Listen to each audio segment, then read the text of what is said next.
Welcome to the SLTP, aka the Secret Lorcana Testing Podcast. My name is Edge. We've got Fumbles, we've got R2, we've got Shadox, and we've got Mr. Level, Diego himself. How's everybody doing today? It's all right today. Not as good as last week's episode. Yeah, I think it's Thursday for us right now. Yeah, I think we said that no matter what the news was going to be, that we were going to have a podcast, and the podcast was going to be very talkative if it was good or bad news. Spoiler alert, it was not great news. So we have a lot to talk about. Pete, what are we going to talk about today? Well, let's talk about Worlds first before we doom on the future of the game, because we have Diego here. One of our Worlds. One of our awesome Worlds participants. We talked about you last podcast, actually, Diego. Yeah, funny enough, I listened to that podcast this morning and just listening to all your predictions after the fact. And Dylan, you were way off. I was so off. I was so off. I'm so sad. Do you remember when Dylan, I made a comment like, yeah, Blue Yellow Puppies is going to be at Worlds. And Dylan's like, no way, that's never going to show up. Okay, so hold on. The first game we see of Constructed is Blue Yellow Puppies. To be fair, though, Red Steel was not represented at all. Yeah, I was wrong on that one. Yeah, I'll take that. Purple Steel was more represented than I thought. Yep. And Blurple was way underrepresented than what I thought. Yeah. And I think it comes down to that Blue's best combo was almost always going to be red. Yeah. Right? Because there's a ton of blue-red. We could maybe talk with Theory, with Diego about this, but I mean, I think looking at the top few deck lists, it was your Amber Steel, Red Blue, Green Purple, or Purple Steel. Like, that was kind of like what you would see at a normal event, too. So that was surprising to me. That there wasn't more jank in the field, I guess. I mean, there was a lot of blue-green. A lot of blue-green, which I won't go as far as to say it's jank. But if you would have told me going into that tournament that red-blue was the most popular, and I had to guess what the second most popular blue deck was, I would not have said blue-green, and it was. Yeah, I agree with that. So, I don't think it was Diego, that much blue-green. There was a handful. Blue-red was like 21 or something. I think we just saw a lot of blue-green on stream. Yeah, there's only like 4, I believe. Well, you were on it. Too. You were on it. Zach was on it. Hamza was on it. Whoever Zach played. No. Who am I thinking? For the Winnin' was on it because we Luca Lazaro was on it. Yeah, Luca Lazaro was on it. So that's 2 of the top 8. So that's probably why I remember it so much. Green Blue kind of got blown out of the water a week before Worlds, which I don't know if anybody was paying attention to 20 lore conversations, but there was a huge debate about blue-green items being like the best deck in format. Yeah. And then, of course, a lot of idiots started talking about it, and then all the Worlds people probably already had it sleeved up, and were like, maybe I shouldn't bring this.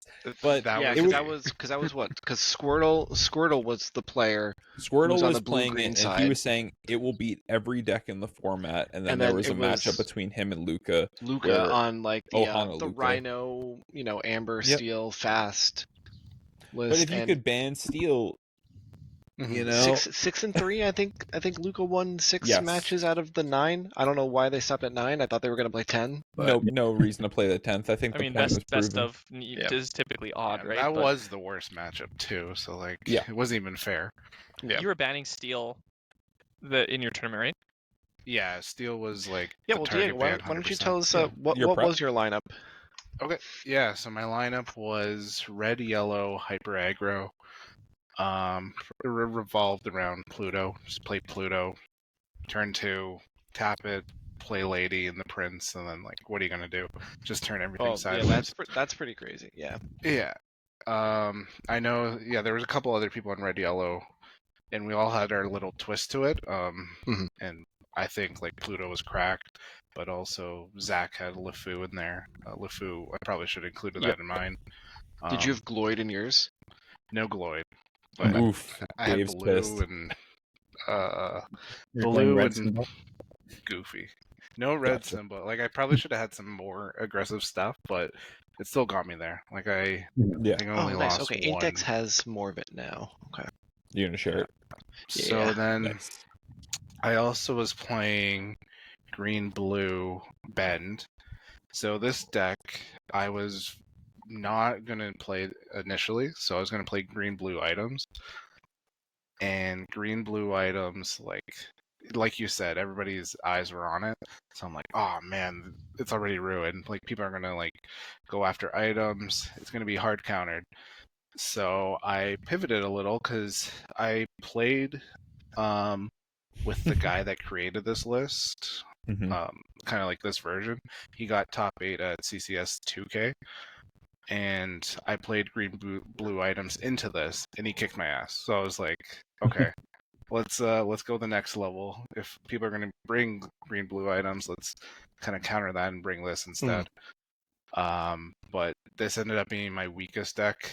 I went 1 and 2 with it, and if it was green-blue items, I would have won those matches.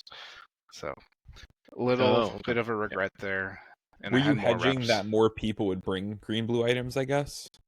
Yeah, I was Gotcha. bringing, more people are going to bring green-blue items, and then this deck is still fine into red-blue items. It's just green-blue items into red-blue items is more free. I was actually a little surprised at when you think about it, level 1 is red, blue, green, yellow, purple, steel, or red, blue, amber, steel, green, yellow. Green, purple. Yeah. Or green, purple, sorry. Yeah. And it really did feel like, okay, if everyone's going into the tournament looking at this, then what's the next step? And a lot of people were just like, nope, that's just the best. There was a few people that went above that with the target red with going super hyper aggro and green blue and being like, I'm gonna beat red blue every time. Or even the sailor oh my god, I am so sorry, Wonder. I cannot believe I just blanked like that. Their lineup I thought was pretty good, where it was like, I'm playing this on the play every time, and I'm going to play 2 decks that I believe are the best on the draw, and we're going to ban steel and target red. And I thought that lineup was also good, but other than that, there wasn't a ton of what I felt did well that was holy shit, we didn't think about that. So Dave made a good point, by the way, that level 17, after you go through all the hoops, was come back to, well, nobody's going to be playing level 1, which is amber, steel, green, purple, red, blue. So you circle back to being like, well, these are the best decks. Let's just play them. So because that was kind of Ed's approach, right? Yeah. Ed just kind of brought again, I wouldn't recommend walking out to an event with any of Ed's decks because they all had tweaks to the format. I feel like his amber steel deck is just if you were to leave the tournament going, okay, I need to play a deck from Worlds because I have to copy, I can't make my own. I think if you looked at any of the steel decks, I feel like they were expected to be banned, and so people just built good decks. Whereas the red blue decks, the green blue decks, the green purple decks, all the other decks that didn't have steel in them, I really felt like if you take that to a normal tournament, someone is going to yell at you and go, well, you can't ban this, so why are you bringing this?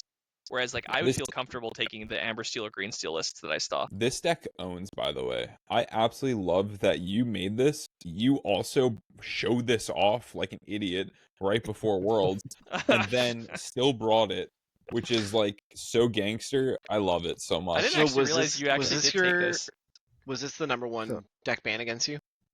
It got banned once. Oh, only one time. I played the other times I played it, I won. I didn't lose with this deck. Yeah, this deck is so cool, dude. Let's go. So dude. what was the most banned deck against you then? Actually, so red yellow was banned once. Red yellow. Green blue was banned, and then actually this was banned twice. Okay, so this was the most banned. I like your strategy, by the way, because all 3 of your decks were I don't really want to ban any of these, and I think that's I mean, that's not a bad actual strategy, right? Because we saw banning red yellow on the stream match seemed like the worst decision. I forgot what match that was, but he banned red yellow against Zach, and I was like, that can't be the right decision. And you saw it was a hyper aggro list, but I mean, red yellow ban can't be the right ban, it feels like. And then this or green, I wouldn't want to play against green blue just in general, but So red yellow, it's almost a guaranteed win on the play. Right. And that's why people banned it. because they'd rather not let you just get that free win and you get a fighting chance against the other decks. With this purple steel, like I wanted to include like, you know, annoying cards. It's open deck list, so they could see what's in there. So like Whole New World could like disrupt certain strategies. So I'm like, okay, people don't want to play against Whole New World. Obviously, Pete. And then I just included I find them platinum. If anybody saw that, they're like, oh, okay, like I don't want to play against this if I'm playing red blue items. Yeah. So they'll just ban that. So that was basically where I was at with it. Like there was the green blue item. I should have stayed like at level 2 with green blue items. I think I went that next level. I'm like, okay, I'm gonna counter the counter. Yeah. Because the red, yellow, green, blue items, purple, steel, whatever kind of deck it is, that is basically countering the red, blue, amber, steel, green, purple lineup. And I know a lot of people there at the tournament, they're like, oh, I don't want to face Zach. Zach has like the counter lineup. And people were trying to just avoid him. And yeah, like I ended up, you know, ending in 12th place. One match went away. And it's funny because how that match ended up going. So who did you play round 1 of Constructed? Round 1 was against the Blurple guy. I forget his Lucas Kalpis. Yeah, Lucas. Yeah. So that went to game 3, and it was I lost the die roll, so I was green, blue, bend on the draw versus his Blurple. And if it was he got an aggro draw, items, it's hard. Yeah, he did, like, just spamming characters. But, like, if I was on green, blue items, I felt like I would have won that. So there was one regret right there. The next match was against Zan. Lost the die roll. Craziest first game. He was on his green, yellow Chernadog list. And I was on the draw on my purple steel Jafar. I did the thing. So on turn 8, on turn 7, I shifted Jafar to take out his big lady. So I have this Jafar still on board. He can't deal with it.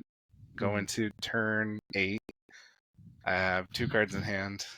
One's a genie. One's a Whole New World. I'm like, all right, I either win this turn or you win the next turn. So I was at 0 lore. Sing Whole New World. 7 lore. Okay. Sing Friends with Genie that I had on board. There's 9. Play a Whole New World. There's 4. And then I'm like slowly 16. drawing cards.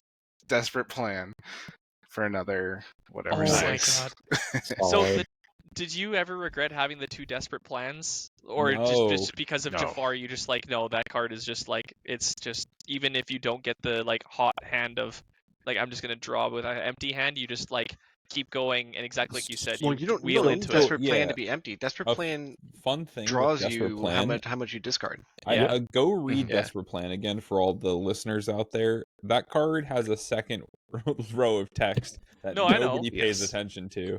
I guess it's probably really good in a Jafar deck. Yeah, makes sense. Desperate Plan is a 3 cost gain 6 lore after a wheel. Yeah. And like with that deck, like when you play Desperate Plan, when you have no cards in hand, it works. You draw 3. Yeah. And like using Namari and Milan, you can kind of get rid of your Whole New Worlds if you don't want to go that route. Like if you don't want to give them 7 new cards, you can kind of just go that, draw 3 from Desperate Plan. How is Namari specifically? That was a card that was super hot on in spoiler season, and I haven't played a ton of Lorcana since the set came out, but I have 4 still on my desk waiting to get played.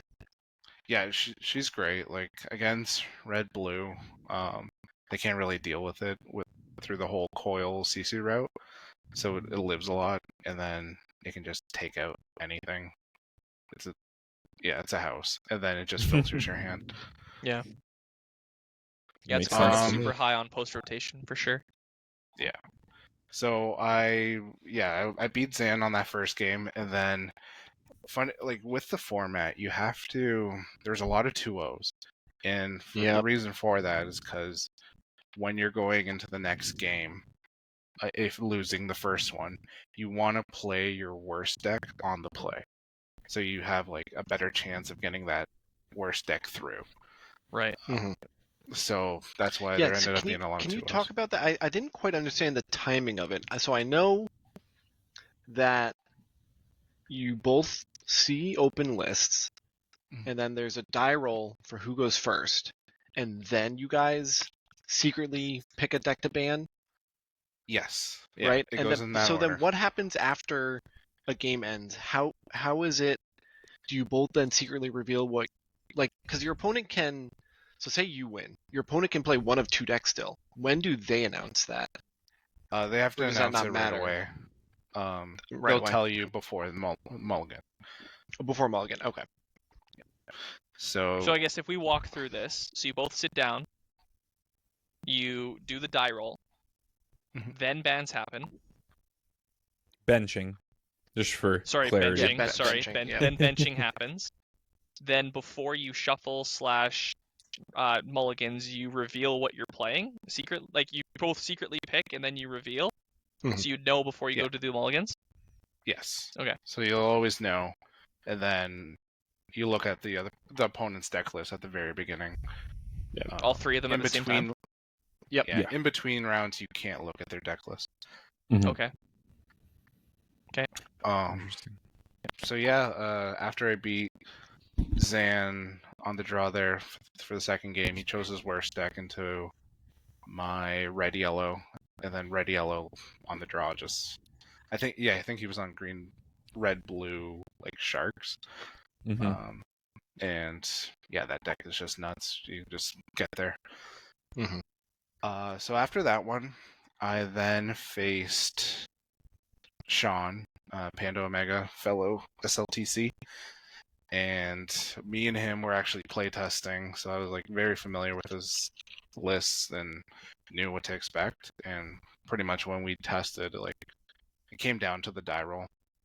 Yeah, and Sean was on more of the level 1 take amber steel, red blue, green purple. Where's Yes. Sean Yeah. from, by Just the way? good decks. California, Oh, okay. Yeah. right? Is he south or north? Not too sure. Not too sure. California. Okay. Somewhere. So yeah, I ended up winning the die roll there. That helped me. I 2-0'd him, and I was feeling good going into the last match. Final match was against Federico. I don't know if you guys saw his intro. It was like Italian hands. It was awesome. The Italian hands is good, man. Yeah. He seemed to be playing pretty hot that weekend. I heard. Yeah, there was he was involved in a lot of judge calls. But was it his fault? Was it other people's fault? Who knows? We'll get And I think all and I think into some it. of it that was explained out that I saw was sometimes it was just language barriers. Which His English was pretty well, but well, then, Well, you know, I heard wrong. Nope. Cut that off at the you knees. know, like you start asking questions like, "Oh, did you draw an extra card for turn?" And you're just like, "Grazie mille," like you know, you're just like, Excuse me. "That's crazy." excuse me. Jesus So, Christ. So I won the die roll. was this final round? Was it a win and in, or was this a to be Yeah, a it was 4-3 win and bubble? in. This Yeah, it was was to get him winning to in. 5. It was a win and in. Okay. Yeah. So this was a big one. This big money match. I won the die roll, so I was feeling good. And okay, you guys gotta like believe in superstitions. Like, don't go against your gut. So, in my red yellow list, I had 4 of everything, except I had 3 blues, 1 invited to the ball. Yeah. And the reason for that is because I couldn't find another blue. And I changed it to invite to the ball. And I had a friend who lives nearby, and he was like, "Oh, I'll drop you off a blue." And I'm like, "Don't worry about it. I'll just do it. Invite to the ball. It's all fine." In the first match, or the first game against Federico, I was at 19 lore. Oh no. I got invited to the ball in my hand. Oh, that no. could have been blue. It literally could have been blue. So that was like I ended up losing that one on the play with this against this green purple. So that lost me that game. And then the next game was I went green blue bend into his red blue items. I went down to 5 cards left. Once again, if I was playing green blue items, I would have won that. So it's just another regret. So Never Diego, changed your deck list last week. I was just gonna say the thing that you're gonna like, you'll never do is like anyone who's ever going to a tournament with you and everyone is like, I wonder if I should play this. Diego's gonna just like come out of nowhere and slap him across the face. No, you don't change your gut. You stay. Yeah, literally. Like, so can I get you to sign my invited to the ball next event? Yeah. Well, there was another, and I won't say who, but there was another SLTC person who I think was it Friday morning? They sent a message out going a bat signal asking for a certain card, and people were like, "Oh no, I didn't bring any extra of those." They found it from somebody, but. Oh yeah, that was Patrick. Yeah. Oh yeah, I was looking for a payday. Pete's like, we're not gonna drop names. Diego's like, oh yeah, that was Patrick. Yeah, Patrick. But the part I liked about that the most was Domingo that had the same Sailor, thing, by the way. Sailor responded saying, "Oh, I don't have any more." I was like, "Oh, piglets!" Yeah, so it turns out amber cards on the play pretty good. Pretty good. Yeah, and especially when you can ban steel, go figure. Yeah, pretty solid. Yeah. So so let's talk about that a little bit. Let's talk about the triple deck format. I think it was interesting. I think there were maybe not too many, but I was interested think, for all of one round. I think it was a little bit too cheesy that you could be like, all right, I'm gonna take like a really good deck that I know I get to play on the play. I'm just gonna smoke someone with it, and then I'll just try to win with my other one. I don't know. Yeah, you can play the format. Yeah, that's what we all did. I think it ended up exactly like I thought, right? Like a lot of aggro, right? Well, a lot of aggro. Let's just I say think there wasn't as much deck. aggro as I expected. Frankly, I thought there were going to be more. I thought there were some lists that were like, oh, these are just kind of good lists. I mean, every person who did well at the event had 2 aggro decks and like a control deck. It felt like. Yeah. And so the thing that was like, from a viewership perspective, I know people complained about there being like 10-minute matches, but like that would have happened regardless if there was bans or not, right? Like I feel like that's just kind of what we're dealing with right now with Lorcana, but. I don't know. But I think the weirdness of bringing these heavy aggros. I think my number one complaint was I think there were too many non-games. 100%. This weekend that we're just like, okay, cool. You just went like bird sideways, like it's just. Daisy, and I understand Piglet, Daisy Piglet. You can win events with that, and you can play well with that. There's a lot of nuance to aggro formats and aggro play styles, but the nuance comes when you don't get to ban something. But not even just that. Like, think about like, what are 2 of the most memorable moments of the tournament? Gloyd off the top for me was one. Okay, I wasn't thinking about that one. Sure. What are 2 other of the like number 1 moments of the tournament? I can think of exactly 2. Mo's hot hands of exact when he moved off the top there for a while. Yeah. And the other one? Was it Ed winning in like 5 seconds? Yeah, it was also Ed flipping Sisu over. Like, also ended up being non-games, right? Like, that one was at least closer. Like, I won't say it was a non-game, but Mo's game, realistically, like, was it. Like, and I mean, no disrespect to Mo, he was a great player, but I think Mo himself would say that like the top of his deck was hot that game, and it just like played itself. It was like, oh baby, I made a tweet out. And it was so impressive to watch Mo's run from 0-2 to day 2 kind of 100%. thing. Yeah. And I think like in terms of like a Worlds format, if I started off sealed X2, I would have been so pissed.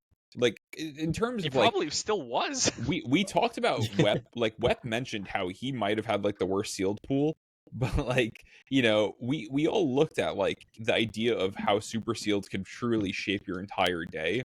And like one he played like he didn't lose like a round, like in constructed, and that's got to feel pretty good in terms of like, all right, my game plan's working. All I had to do was get one win, and I think Diego, you said that, you were like, I was just hoping for one win and not like scrubbing out or something like that. So, that's I guess what it had to be. And I mean, even Diego, right? You had one win and in, right? That's all it took, right? That's the difference between these games and when you're having matches against these people at this skill. So Yeah, the format as a whole, like it's not. I'm hoping it changes because like you do well in Super Sealed, you go 3-0. Like I'm not to knock Ed or anything, but like all he had to do was win 4 games of constructed on the play in a format that like favors on the play, and he got to second place. So And going you won 3-0. a die roll with a 3. Yeah. Oh my. Oh, that happened to me. Like I was on the other end. I rolled a 2 against a 3. But anyways, going like if you win your die rolls, you're on the play. All he had to do was win 2 on the constructed there. The guy that he faced round 1 of constructed Didn't win a single round of constructed. Yeah, he ended up going 1-3. He sorry, ended up 1-1. facing him again in top 8. So Yeah. he ended up facing the same opponent twice that went 1-3 within the Swiss rounds. So like, yeah, sometimes you're not facing that person that is truly through 3-0 at that point. Yeah. right. So I had and apologize if you guys have heard it already. I think it was enjoyable enough to see Worlds competitors, these top tier players, play sealed. I think that was enjoyable enough, but I don't want it in the main event. I want it like on a Friday. Not even main event. I think there should be 5 rounds of constructed, because going 0-3 in sealed shouldn't determine your fate for day 2. 100%. Yeah, But exactly, there's a second thing Like to that. this.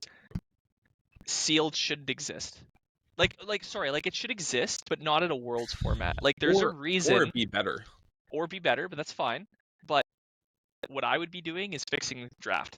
And realistically, there's a reason that Magic Pro Tours use draft. It's skill intensive. It's, in my opinion, it's just overall better. Like the only reason I like Sealed and Lorcana is because the way that they did draft was like the very base rules of you can play any ink, and it's 4 packs and you just go. It's like just take best card, play best card. Exactly. There is So, there's no logic. There's funny no enough skill. that you mentioned Magic Pro Tour, by the way. Did anybody watch the last Pro Tour? No. This is actually very relevant to. This is the first one I actually skipped, and it's So- because of the meta. This is really relevant to kind of what we're dealing with in Lorcana.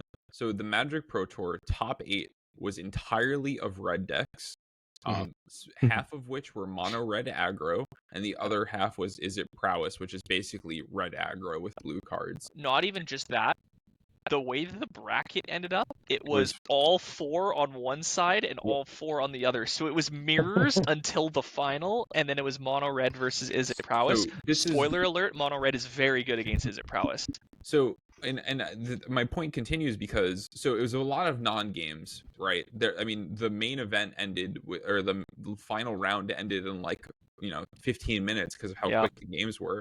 But a week after that event, there were 7 bans from Magic, or from Wizards, I guess I should say, to counteract pretty much how shitty that meta was. I don't know if, Ravensburger isn't in the position to do that.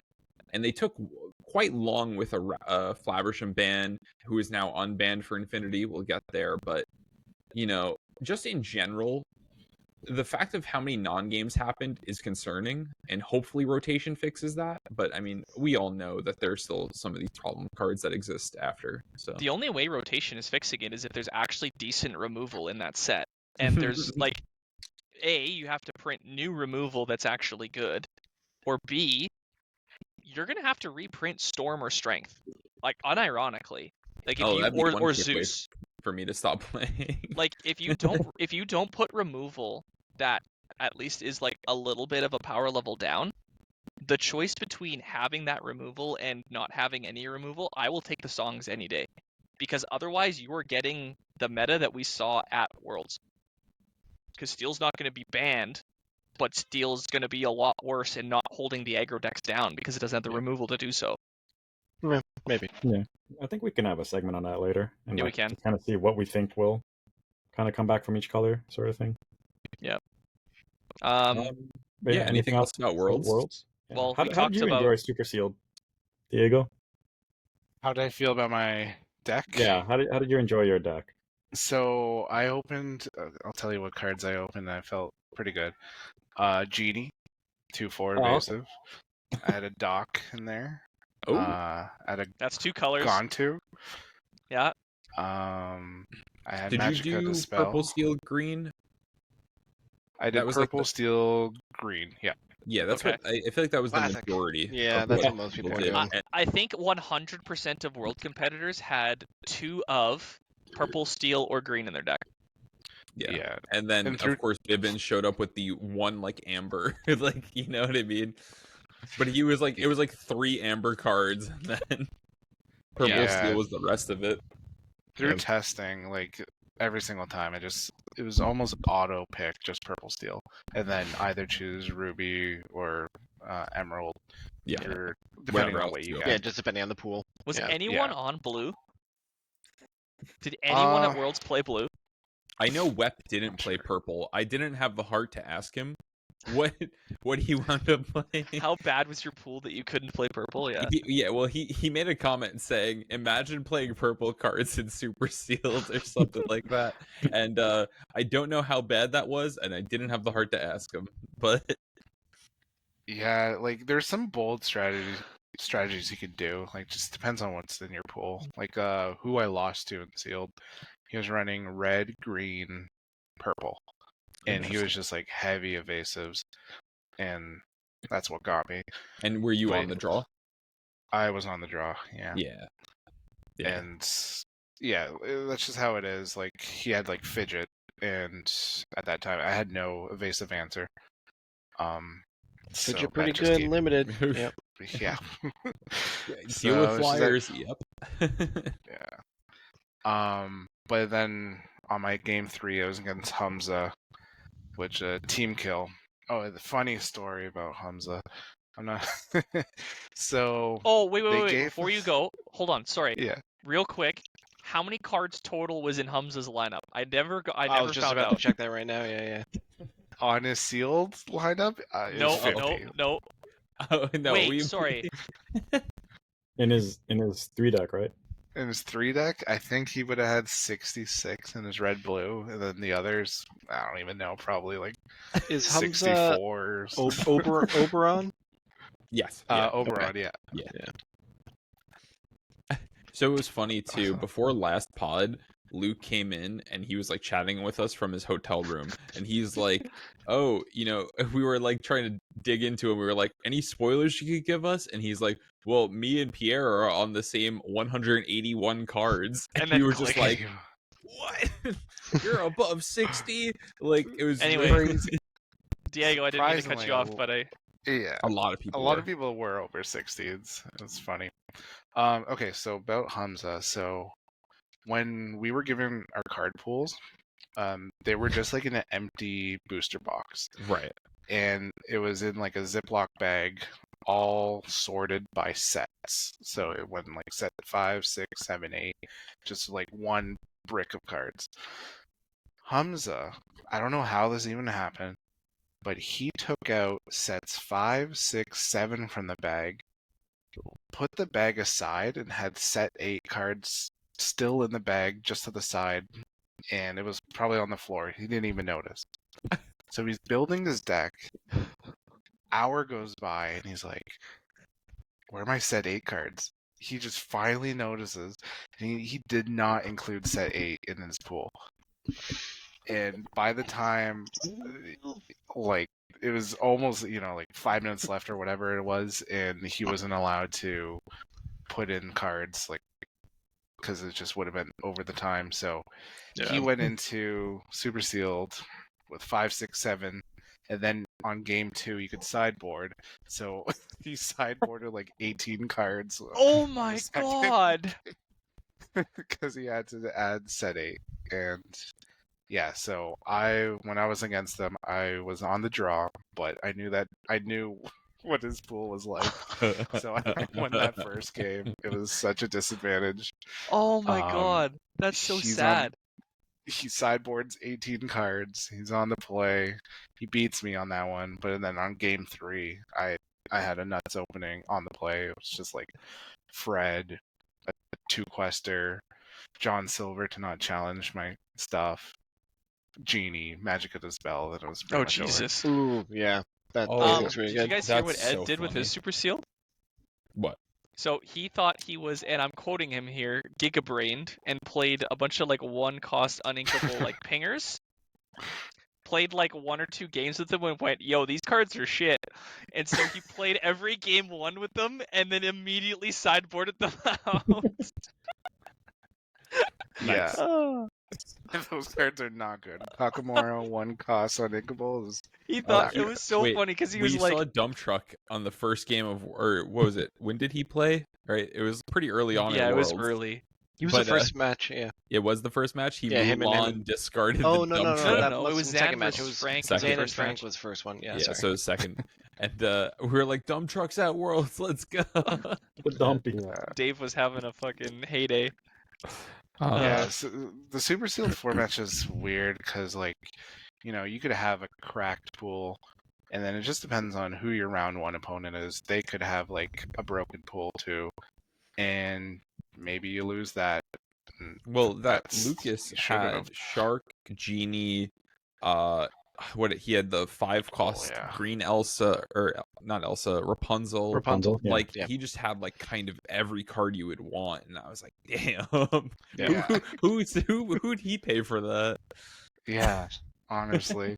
And All right, then, Dylan. like, Oh, I'm sorry. Go ahead, Diego. yeah, you could face somebody with, like, the worst pool possible, and you're like, I don't know if it's came down to deck building or just like they didn't have good choices anyways. Yeah. I mean, we could talk about like they can improve sealed, they can improve draft and everything. I think it was just weird to have you guys test Yeah, you guys were the a guinea thing pigs that for this that were format. like Yeah. no one has ever had to do this in any of our competitive circuit stuff. So that's why I think like if they want to keep doing this but not introducing it into the competitive circuit, just do it as like a fun thing to warm up, meet the players, have them seeing stuff, Yeah. do it on a Friday, get like a few rounds, get some Mhm. viewership going. It's You like a guys show still match get, style thing. yeah, kind of like a show match, but still put like prizes at the end of it for the players. Like, hey, they could get another for a whole new world or something. Just Yeah. whatever. I don't know, but I want to see players play decks that they're good with, and like testing boundaries on deck or building that they and tested in puzzle solving. general. Or Like, they not test, even if yeah, they're good with, something, right? yeah. DKP was playing brooms, dude. That guy was trying to read Fire the Cannons. You know what I mean? Like, Okay, Yeah. so we know that he definitely tested that deck a lot. However, it is somewhat amusing that the world champion definitely fired the cannon straight into the hamster after he picked up the hamster. But anyway, So Dylan, I want you to give count of cards.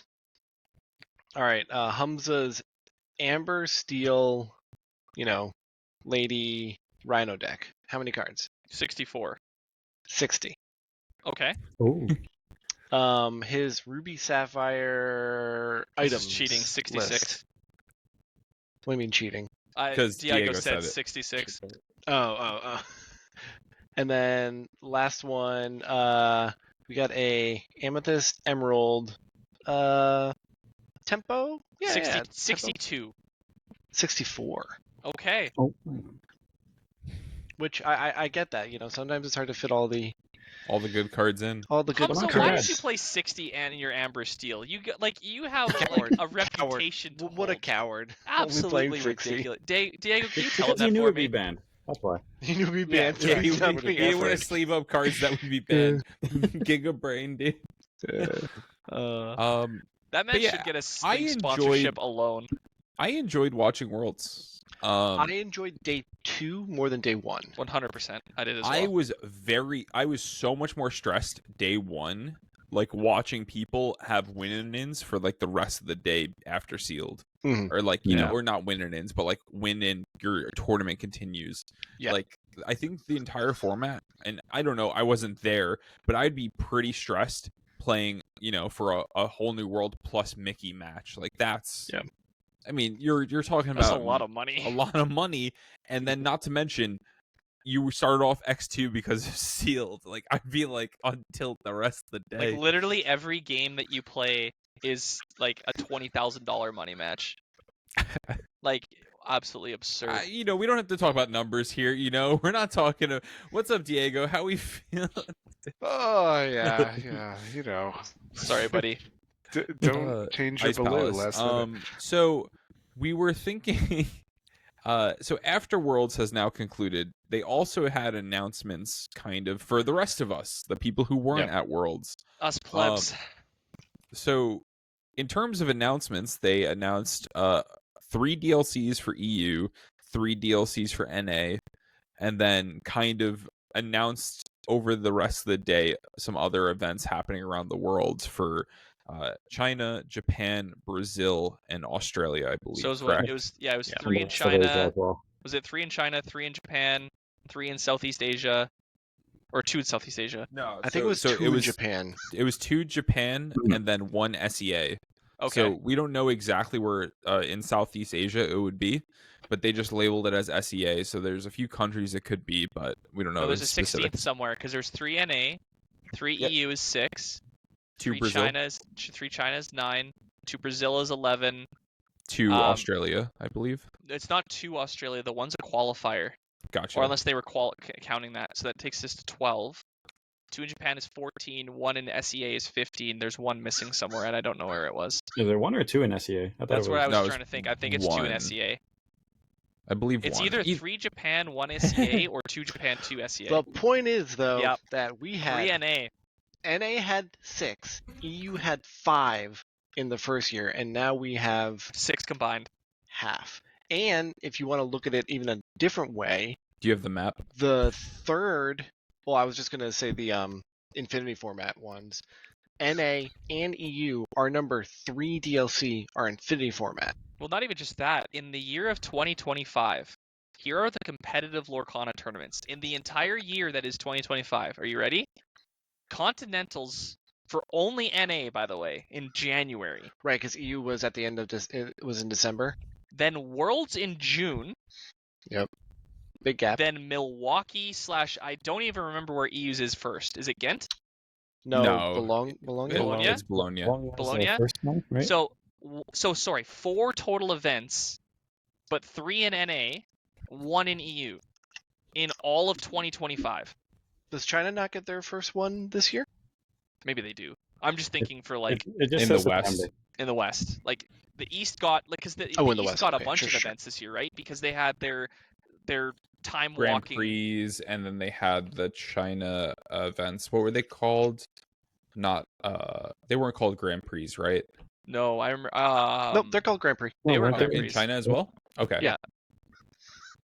But yeah, it's and on top of all of that, so we got a little bit more information post Worlds. So all the events will be 2048 player cap. I don't know if this is confirmed yet, but tickets for Milwaukee for sure go on sale July 16th. And same But with EU. Yeah. But Same with is it Bologna. all For events or Bologna. is it just the No, first just event? Just Bologna. the It's first just two. the first 2. Okay, Bologna thanks, God. and Milwaukee. Yeah, so first EU, first NA. And I think there is speculation on how to get them. I think it's been assumed that it's not through Eventbrite, but potentially through Pastime's website, maybe. Oh, Think Oh, so? I can't wait to crash the website. Is what I'm saying. Oh, And we're gonna that's for the sure North crash it. American one, so maybe is Fanfinity still in charge of it in EU? Yes. I believe Do we- so. do we know that? Yeah. So Yes, maybe they are. Fanfinity has their own website to sell They the do. ticket for EU. So So on top of the announcements, which were disappointing to say the least, Yep. but like before we get into the whole discussion, let's put all the information out on the table. So we're recording this on July 3rd. There was a Lorecast today, Mhm. and there was some information that came out from the Lorecast as well that affects this slightly. So let me just pull up the image real quick because I was a slowpoke today and I posted an image relatively recently. Okay, so they basically confirmed, even after everyone was extremely sad and extremely disappointed, that there'd be no additional DLCs for Season 2. And so, for NA, as an example, there was Milwaukee, Richmond, which I believe is Virginia, Yes. and Indianapolis. Yep. All Midwest. So, Mid-East? Central?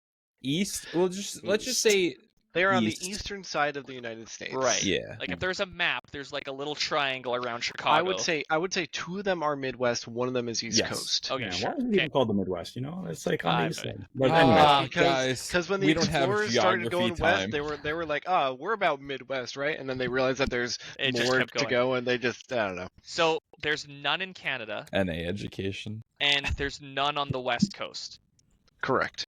And they have basically confirmed that there'd be no additional DLCs for Season 2. Now, having said that, there was also an article that Stephen Cooper did an interview, a little bit of Q&A on, and he said never say never, but don't expect, like, unless they see, like, I don't even know what would cause them, but there's technically space in between DLC 2 and 3, which is from January to June, that if they were, like, feeling, like, really, you know what, we can do this, we're going to insert a DLC, they could theoretically do it there, but we've basically been told don't expect it. When they see the sales numbers from Fabled and Set 11, that's when they'll pull the emergency trigger of we need to host another. still a never. It's a never. Importantly, though, they did make a comment about third-party events, but it was... Oh, you're going to say it? You're muted, though. Yeah, we lost you, Dylan. Oh, I was Yeah, sorry. Self-mute. My dogs Yeah, ran to the corner and started barking. I was like, I'm getting to that. So there's a All couple right, other yeah, things that I want keep to... rolling, Dylan. Yeah, so Season 3 is going to start shortly after Season 2 with the next rotation. Yeah, So that's super knew that. important as well. Because it sounds like rotation is also going to be slightly changed or delayed. Because Continentals, as an example, is September, August, right? August for NA. Yeah. September.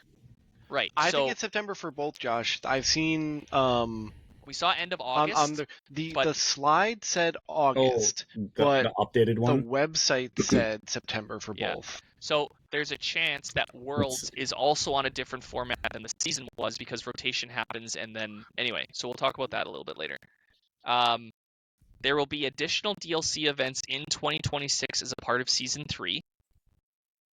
Season 2 events will remain at the 2048 cap. There's a new type of event that is between set champs and DLCs that's in development, but nothing ready at the moment. Hiram and Fortisphere are unbanned in Infinity.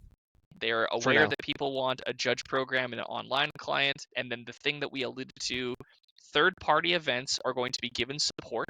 As an example, winning a Continental invite. More to come, nothing confirmed. Yeah. So that's essentially all the news that we've received within the last 3 to 4 days, all wrapped up in one little bubble.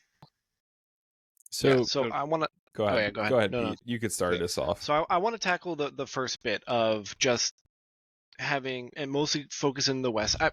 I'll real quick say I'm glad that's going more global. It's nice to see other countries get in on this. I was very shocked that Brazil was getting it. That's awesome. I know And that we have some people who are close to Brazil. I personally, and Rick knows him as well. Tiago speaks Yes. Portuguese, has that as a background. He's winning one of those DLCs, He will by the probably way. go down to Brazil. He's already talked about it because we've talked a little bit. I said, "Oh, I'm thinking about Belgium." He's like, "Oh, Belgium's pretty nice too." But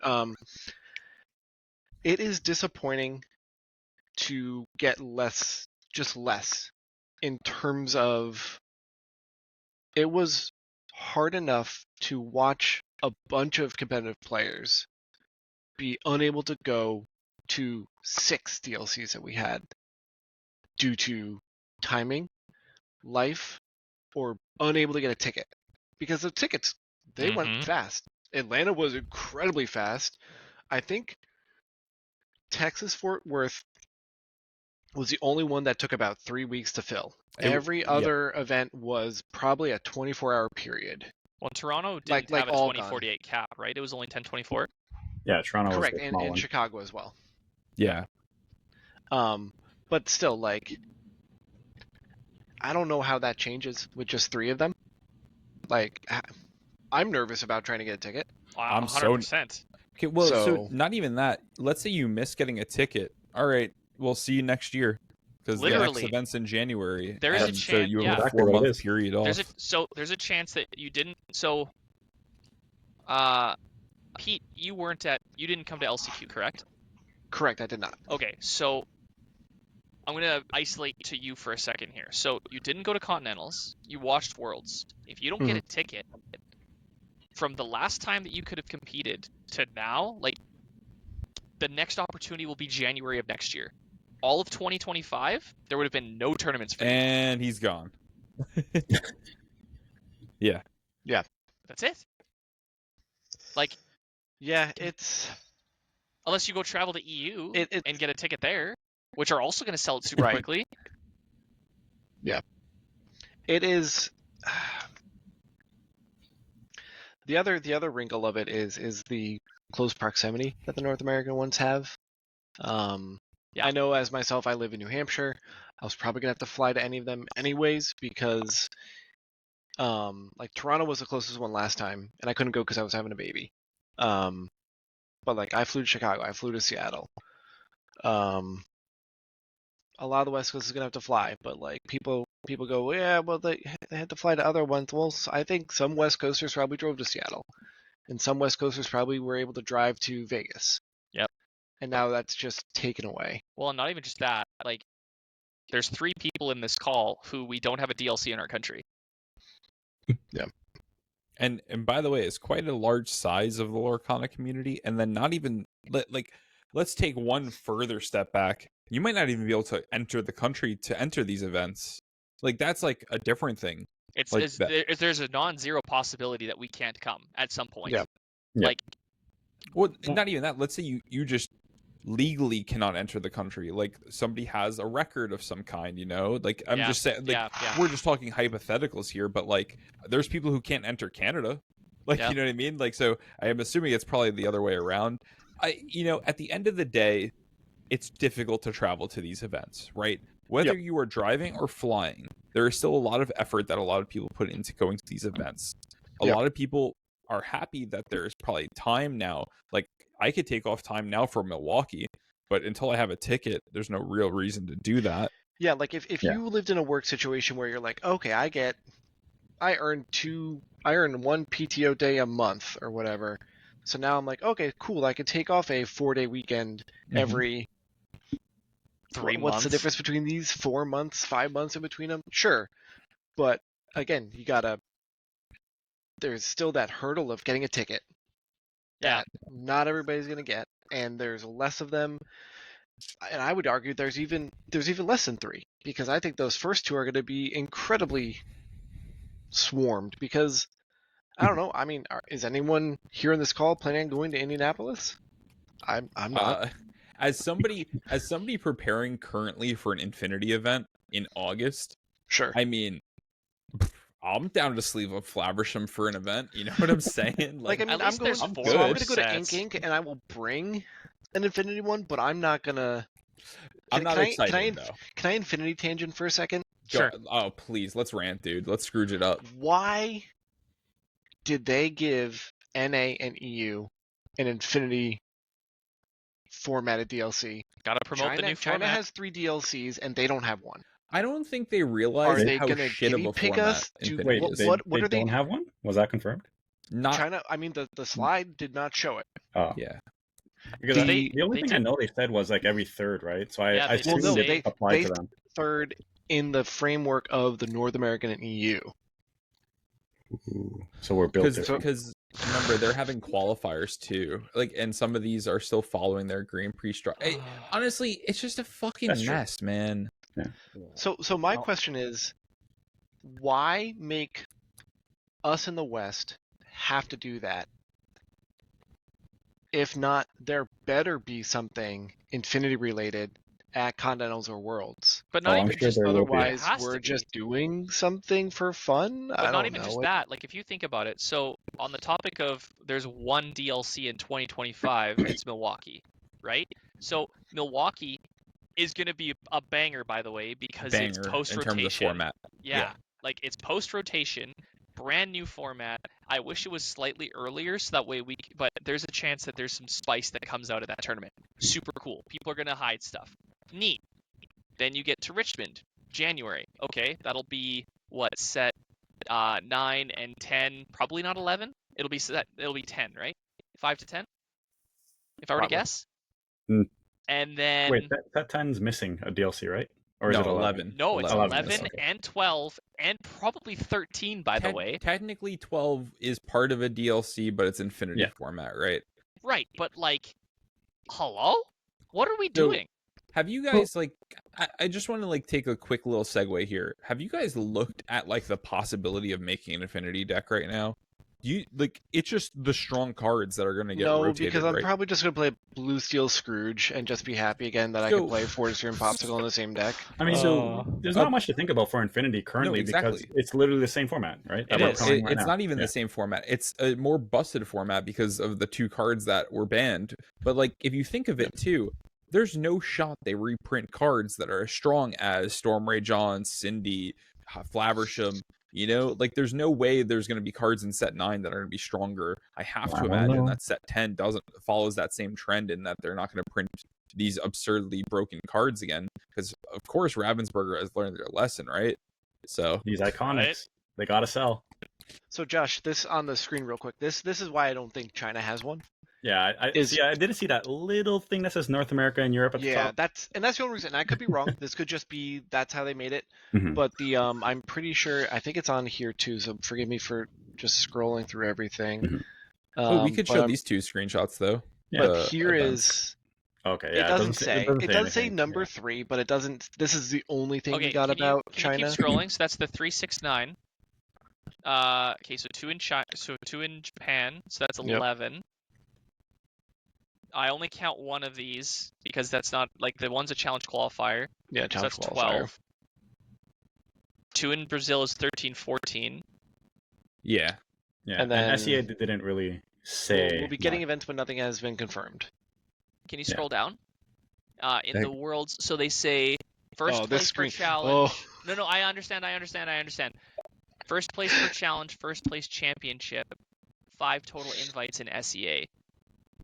Well, that doesn't make any sense. I think this is supposed to say Japan instead of twice, but this whole slide is so bad. This whole slide when they posted this, I was they also said it. Not arguing, but I was yelling in our Discord I don't understand how to get the same numbers you guys are getting, and the whole thing was that the top line, this is 2 regions, so I kept not adding 11.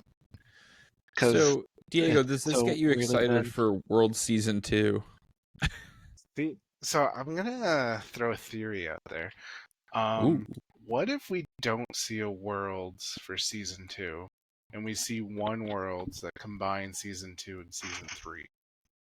And that sounds The terrible. reason why I say that sounds is about on par with what we got for information. But go on. Cook. The championships are September, right? That's some of them, and that goes into rotation. Yeah. And why would you do a Worlds mid this new season?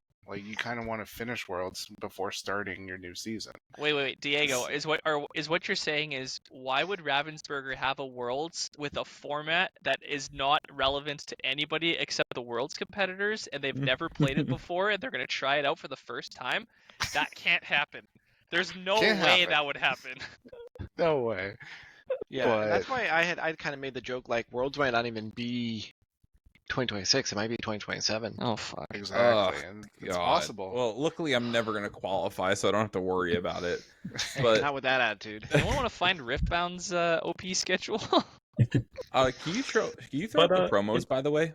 Oh yeah, sure. Yeah, let's talk about the honestly, that was probably one of the best news. I'll say Infinity is not as bad as you guys think. No, it's not. I think it's actually pretty good that they're doing one challenge dedicated to it. Yeah, unironically, Modern was my favorite format in Magic until they absolutely ruined it.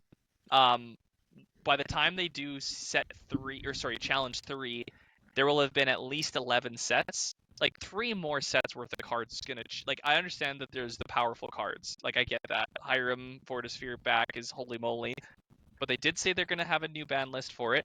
They did say that there's 3 more sets before we play. Like Right. of the news Let's that give they it the showed, benefit of the doubt, right? I was just gonna say Yeah. of the news that they showed, that is by far like okay, you know what? I can live with that. I would even be okay. And please, Ravensburger, hear me out. I would be okay if you were like, you know what? We're gonna add another DLC in Canada, but sorry, it's Infinity. You know what? I'll fucking take it. What if it's super sealed? Super sealed, get out. Let's go. The only way down. I'm going is if the boys go. Otherwise, I'm not going. All right, I would like to play a fun game here. Are you excited about the promo, and what do you think it will be listed at? Okay. I guess like should we like explain the promos first? Sure. Yeah, we let's didn't do talk that. about that part of it. Like, Yeah. there was actually some good news also announced. Yes. Like for Yeah, example, okay. The new format. promos is one, which is here we're gonna talk about. So I think Yeah, we have so to we talk about the got- format before we talk about the promos, right? No, we can sure. do the promos first, right? So- Because it's pretty yeah. simple, right? Top Sure, cut. sure. So Pegasus is kind of slots in for Dragonfire. That's you get that for being at the DLC. Honestly, Mhm. banger promo. Banger. Agreed, and a confirmation And that my playable. boy's getting reprinted, so that's sweet. Yeah. Mulan charging ahead. So this is the one new. that from Not set so much 8. of a banger format, or not so much of a banger promo. This is a new newly acquired method. This is a 5 wins in the main event. Mhm. You'll get Mulan. Simba, Pride Protector from set 6. This is a top 64. So let it From the go main event. esque. Let it go esque. It's Simba. It's a popular character. I think it'll still be good. And then It's a this, legendary card, So Yeah. like, yeah. And then this Elsa that no one has ever read before. oh Whoa. dude, if Whoa, we're she's so Um, good. all right. Speaking of 7-cost 5/5 Elsa, dude, wait, post rotation, you're seeing this girl hit the table. This is the Rapunzel replacement because there's also a mat in conjunction with her card. And the mat looks real good. Yeah, both like the art and the mat for Elsa look really good. I like it much more than Rapunzel. Yeah. So I think this card will hit close to Rapunzel numbers. 100%. Do we It's have Elsa. Elsa. It's Princess Tax. Now, It's Princess Tax for sure. Does Mulan get Princess Tax? No. no chance that. Okay, what do you think out of those next cards? Like, do we think because Dragonfire is about like a $50 card, right? Yeah. Right now, It was at the beginning. I don't even know if it's at that point anymore. it might even be lower. I think Pegasus. Oh no, beginning it was higher. I could see Pegasus being higher because I could see people playing 4 of it. I Yeah. unironically think Pegasus Demand. is going to be worth more than Mulan. I will agree with you on that. Pegasus, I don't know. We gotta wait till rotation. That's close. That's Pegasus is playable, close. man. People are going to Yeah, want to buy Mulan 4 of killed these Pegasus. things. Mulan Mulan does kill kills Pegasus, Pegasus. by the way.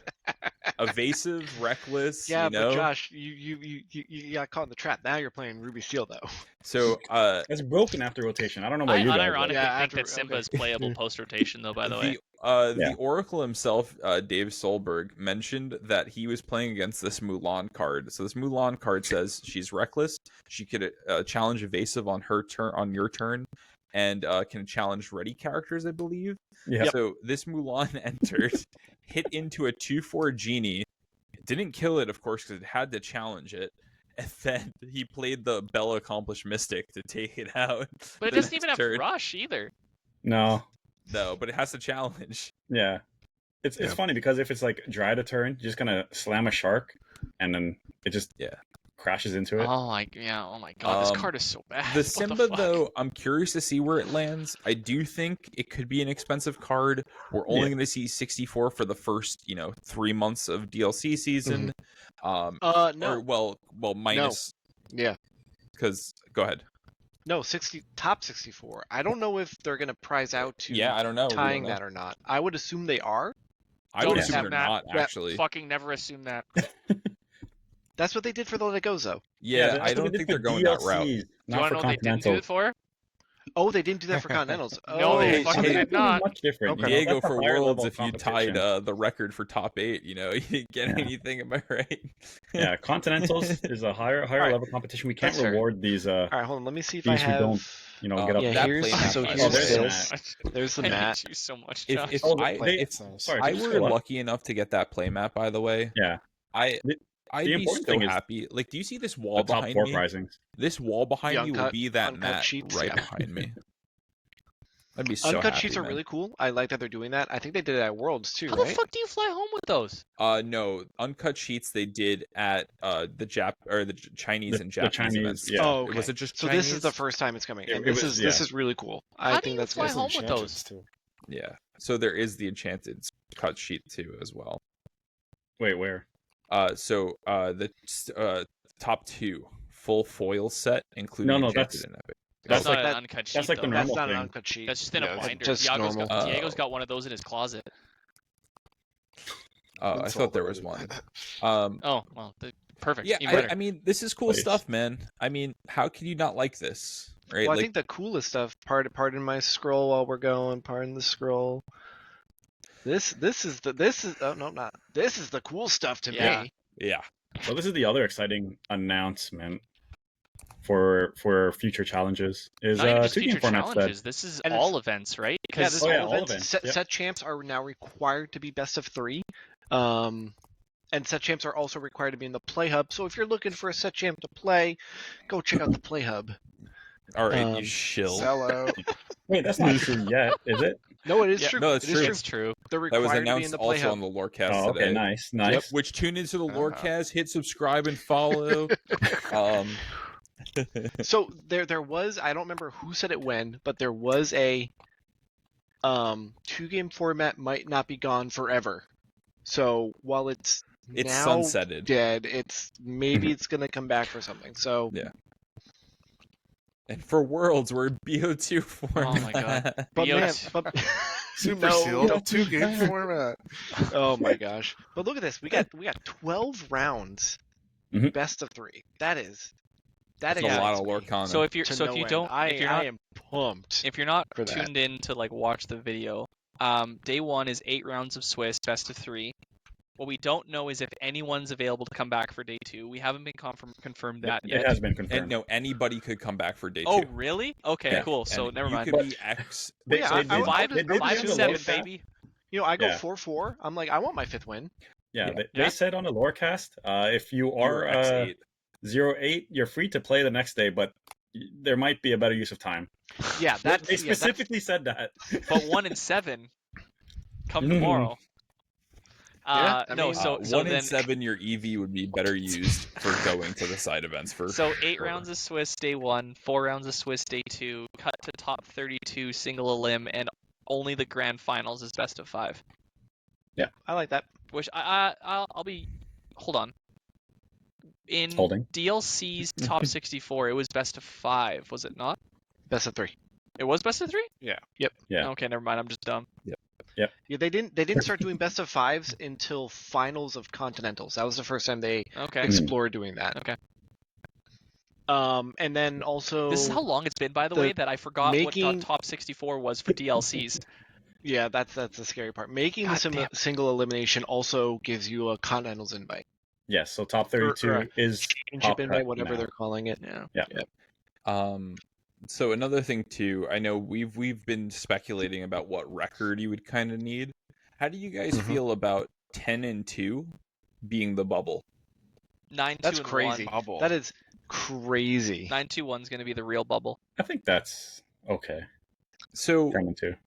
we've all played on Redacted, and we've maybe had 10-game win streaks, but like actually winning 10 games in an event, specifically in a TCG, like I don't know, I call back to Magic GPs, but like these guys are making day 2s and top 8 cuts with 14 and 4 records or whatever the heck it is.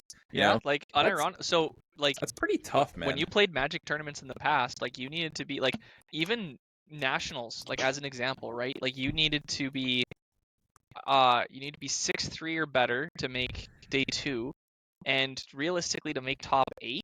And keep in mind, Magic only cuts to top 8. Yeah. For Nats, or for Pro Tours in Canada specifically, it's if you finish in the top 12. So if you're finished 4 slots below top 8, you still make a Pro Tour invite. But those tournaments, you typically need to be 9-3-1 or 10-3 to make top 8. So to be completely transparent, this is what I'm very much used to, and this is like people. I don't think people realize how much harder this is going to be. So there's two levels, right? There's the level of it's going to be easier to make continentals easier because it's top 32 now instead of the top 8. But it's going to be way harder to make that top cut because, as an example, in Toronto, like I started 502 and I started the tournament 4-0, and I will tell you for free that the first 3 rounds of that DLC were like essentially store championship level players. Like that's the level, right? Now there's some more competitive, but like I'm not facing SLTC members unless I'm unlucky until like typically top cut, like that level of player. And so you can start a tournament 5-0 in best of 2 and just draw the rest. Or in my case, 502. Like Diego, what did you start in Toronto? Yeah, I was gonna say. It was 202, and then I ended up going like 404 at one point, and then I had to. No, sorry, I was 503, and then I drew the last one. Yeah, okay.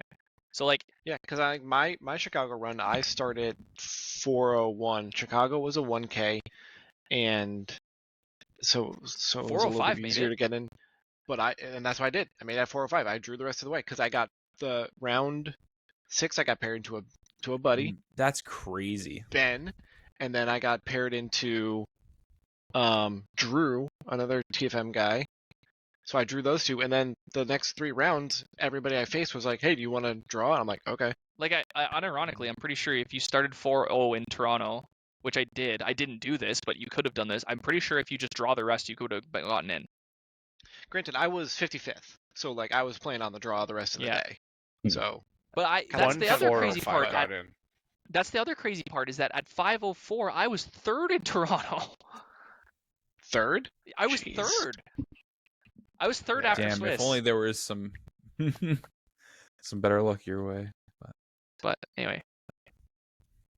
Yeah, because Diego, what did you end in Toronto and Swiss? 504. I think I was 19th. There was a lot of 504s. There was a lot of us. Oh, okay. I had the best So breakers. you had just really good breakers. I had okay. nuts. I had nuts breakers, man. All right, I see what's happening. I looked back and there was not a single opponent except for one, which was my second round opponent, that finished lower than 188th.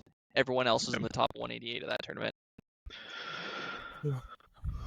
And then the only people ahead of you were probably the 603 or whatever it was, probably. Yeah, there's 2 people at 603. And then sadly Diego knocked me out. It's going to be hard to get a ticket because there's less events. It's going to be hard to make it to the single elimination because even with 2,048 players, 12 rounds, that is a slog. You got to drop. Yeah. Granted, you can drop a lot of games. You can't drop matches. That's the one thing that I will say that, like, unironically, at best, like in best of 2s, like I've talked to people at store championships that like every game is like stressful because if you, like every single game counts. Like it is no longer about what your record is; it's your game record. Like you need to win X amount of games. That kind of like there was always a comment that kind of stuck with me is that like best of 2, you have to win 50% of your matches on the draw in order to like maintain a positive record. In best of 3, even if you lose the die roll, you have 2 chances to lose on the draw. If you think that you are guaranteed to win on the play, you have 2 chances to win on the draw. And that's gotta feel a little bit better. Like I know the die roll sucks and I get that, but realistically speaking, not to totally throw it into the die roll, but how many times have you guys played a best of 3 where you win the die roll, you win game 1, game 2's just going a little off the rails, you're like, let's just go game 3. I'll just go back on the play again and I have another point to make. Saving time, saving stuff, just want to move on. I've done that a bunch. How many of us, when we know what we're playing against, like you play game 1, you're playing in the blind. Once you know what you're playing against, man, I would think I'm going the majority of I would think the majority of us though would absolutely stomp knowing what we knew. Like if we knew what our opponent was playing for all 3 games, right? Like in a BO3 setting, like the odds are stacked in your favor, right? Because you should know how to mulligan that. You should know what to open with, what to not play. You know what's ink. Yep. Yeah. I had a run on the simulator. I think it was last set where I was testing the red yellow songs deck, and I think like majority of my matches were 2-1 wins. Because game one, I'd be like, nah, I don't really know what to mulligan until I see what my opponent's doing. And then as soon as I saw, I was like, okay, cool. And then I just win one on the play, one on the draw. I think a good example of that now is just look at Blurple, right? Like you see steel cards. All right, my Iagos are now lands. Like, you know, you just don't play them, and so you don't keep them in the mulligan, for example, or you know, things like that. I think it's just like it opens so many doors for you when you know what you're playing against. Yeah, and I think it's a good skill expression in a way. So, do you think they ever do open deck lists?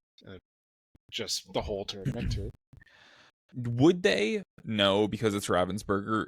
Would that be cool? I would appreciate that. I think that'd be really cool. What about even just a step back, just being like you're required to like disclose your ink before you start your match? I'd be fine with that. That's a good middle ground for me. Dude, the Pixelborn queue pops up and you see the two colors, man. Oh my god! I mean, that was what I if they wanted to stay with 2-game format, that was what I was really wanting to push for, was being like, let us just give us ink before we start at least. But I'm better with this, where we just do best of 3s. I just prefer that. So, do we want to move off this? Talk a little bit about rotation before we wrap up. I'm cool with that. Yeah. So Fabled comes out, is it end of August? End of August. Last weekend of August is the LGS, and then August September 29th. 5th is Big Box. Okay, so I guess so pre-release is how they're labeling it now, is August 30th, and then we also get spoilers and leaks or whatever starting Gen Con. Which is end of July. End of July is Gen Con. It's like August 1st-ish. Yeah, that weekend. July 31st is the first day. Yeah. So I don't know if it's really worth talking about what decks we think are going to be good, because rotation, like we don't know what's going to be reprinted. Right. It's confirmed Fabled is half reprints, correct? And a larger set. Okay, so that's the other piece. Yeah. So let's talk about that for a second. How many cards is a normal set? 204. 204? Yeah. Okay, great. So 102 is half. Let's just call it 102. No. So Fabled is going to be like 400, I think, or something really? like that. I don't know the exact number, but they did say it was going to be like much larger than a regular set. Okay, well, regardless. Okay, so let's say hypothetically it's 204. So that means there's going to be 34, like 204 is in like 204 reprints. Because if they double the set, half of its reprints, let's just say it's 204 reprints. That's 34 cards per color. Basically 2 legendaries, 2 super rares, or whatever. You know, like break it down however they do that. They didn't do Duel Links until set 5 or 6. Set 7. 7? Okay, we've only had Duel Links for two sets. Yeah. So, I guess, do people want to talk about what cards they think are actually going to come back? Pegasus. Nailed it. Oh, well, on that one for one. Let's go. I want to talk spicy cards. I want to talk like legendaries or like big cards that like were playable or maybe fringe playable. I hope Beast Relentless comes back. Oh, please. No, Diego would be pleased with that. So many enchanteds. I need to offload. I don't know. Bring it back. Wait, what else you got, Diego? Let's start putting them out there. Yeah, how many Lyle Tiberius is coming? Oh, Yensid. Fuck, please. But like I would like Beast Relentless is one. I think either Big Elsa, 8-cost Elsa, or 7-cost Hades from set 1 could come back. I think 7-cost Hades should come back.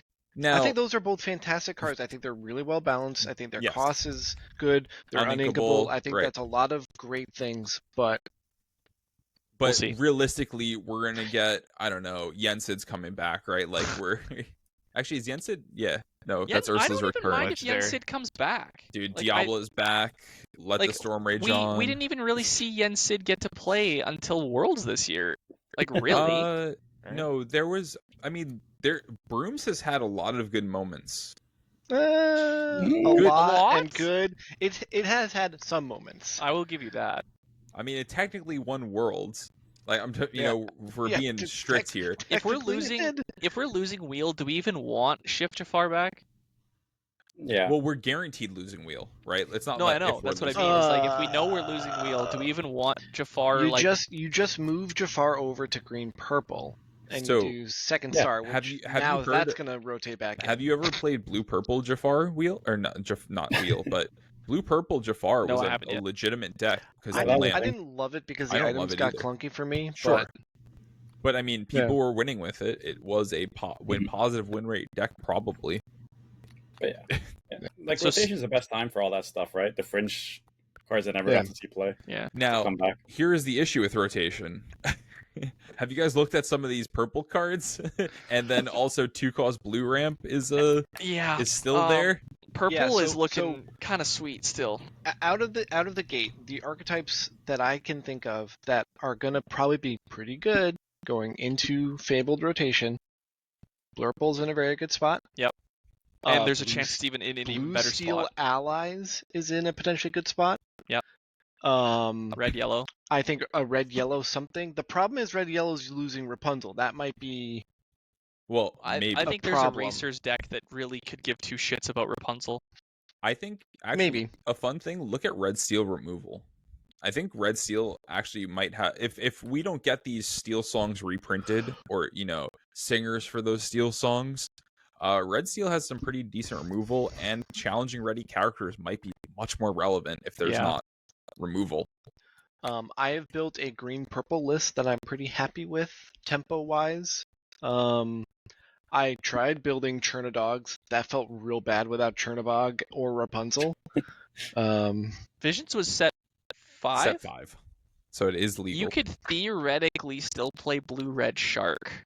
Well, I think Shark's just going to be good. I mean, 'cause have you? Bruno, Zeus. Well, not even that. I mean, also back to Senior Oracle Dave. Also already gave us the hint that red purple is going to be the best deck in format, and so just get ready for that. Mm. I mean, I the don't know. red purple decks have already been kind of like eking their way away yeah. from the bounce Bounce package. package. Yep. So like, they just need to find some replacement on some of the different cards, and they're fine. Like I just played a non-library red purple Well, Evases, and it library felt is great. back too. Is it not just aggro again? Wait, library's back? Library. on. Library's back, Oh, baby. Library right. is set Sorry, 5. I got them switched around. You Yeah, mean library Castle. is a set 5. Set 5. Set 5. Yeah. So there's a lot of really good cards. And now a lot of these decks will get. So my thought with building set rotation cards or set 9 decks right now is build them as they were right now. If the good cards get reprinted, put them in. If they don't, keep building on what's out there. I Yeah. think like if you just build a deck right now, it's playable. Post rotation, of course, but like the 2/3 Elsa or Anna, right? The 4-cost Icebreaker, I think her name is. So that's when she enters play and like a character stays frozen. Like that's not a bad card. It's bad now because you're not trying to pay 4 for a 2/3, but if you think of it, the idea that you're freezing a character and maybe can take back the tempo, those kind of cards are playable. There's also there Yelena, are cards that's that the kind of crab got like replacement. they're the cards that kind of got overshown. That's not the right word. That Overshadowed? Overshadowed. Thank you. Pretty quickly after they came out, like our favorite card, Anna, Green Anna. Mm-hmm. I know Yeah. Clarabelle has seen a lot of play, but like Clarabelle, we as a group were hyped about Clarabelle when she was coming out, and it never really fully panned out. And then like the next set's like kind of just the meta moved away from it. But like, if all these purple decks are gonna play Finders Keepers, Clarabelle's pretty good about that. You play Finders Unironically, Keepers, I play Clarabelle. a card I'm Yeah. pretty excited about post rotation. So one of the things that was super cool about Magic, and I'm going to give a little bit of a story here before I get into the actual card. So there was a Pro Tour recently that spawned a deck called Red Black Vampires that was absolutely rabid everywhere. Part of the reason that deck came to be was because when they were testing Limited, when they were testing Draft, there was this bomb mythic. I think it was called Vein Ripper. And everyone thought it was just like an absolute, like it was evasive, it did like crazy things, it was gigantic, and people were like, this card is sick. And one of the players who was helping to playtest Limited was like, I'm just going to try this in Constructed, and started crushing his teammates with the deck. And it was at a mono black version. to start with, and then it became red-black, and then it took over the metagame, and it ended up getting cards banned. It was so good. The one card that impressed me the most in Super Sealed every time it was played was Pain. The 4-cost quests for 2. Flinger Dingers, baby! Flinger We're Dingers, man. online. I am Let's telling go. you, that card, like, when I played Magic, the first thing I always did when a new set came out is if I played Limited, I was like, what card is like, holy shit, this is insane. Because there's a chance that it's probably playable and constructed. Every time I saw Pain get played, it was bananas. Pain might be a 4X in any purple deck. I think it might be. Might be. 4 Pain, 4 Genie. We're losing Mystic Bell, right? We're losing Mystic Bell, who's set 4, I believe. Losing Rabbits, so the 4-cost slot gets opened up. Well, so the Rabbits anymore, Dylan. Come on, you're so out of touch. What are you talking about? Rabbit's great. Well, so another card to think about is the 0/4 Pinocchio. That's evasive. Quest for 2. When you at the start of your turn draw an extra card is what it reads. Or is it no? It's when it once per turn when it readies. Yep. Yeah. Draws a card, which is also at the start of your turn. Right. So. But you could like finagle LeFou? some like or no, LeFou, ready or exert it when you play it, ready it to get a draw right away kind of thing or whatever. Green purple, you came back, draw no, because you would start the turn with drawing a card though, right? So it's not gonna work that way. We'll figure it out. We'll figure it out. I'm excited for Robin Hood. 5-cost or 4-cost Robin Hood. I think every when that boy came out in set 5, I've been sitting here going like, maybe this is the set, and then it's like, it's still pretty rough. Maybe this is the set. No, it's still pretty rough. I mean, if this is not the set, then I don't think it's ever gonna happen. If they give better graveyard cards, like, I believe it. The thing I hate the most about that Robin Hood card is that, okay, let me discard 4, and then maybe I play one of them.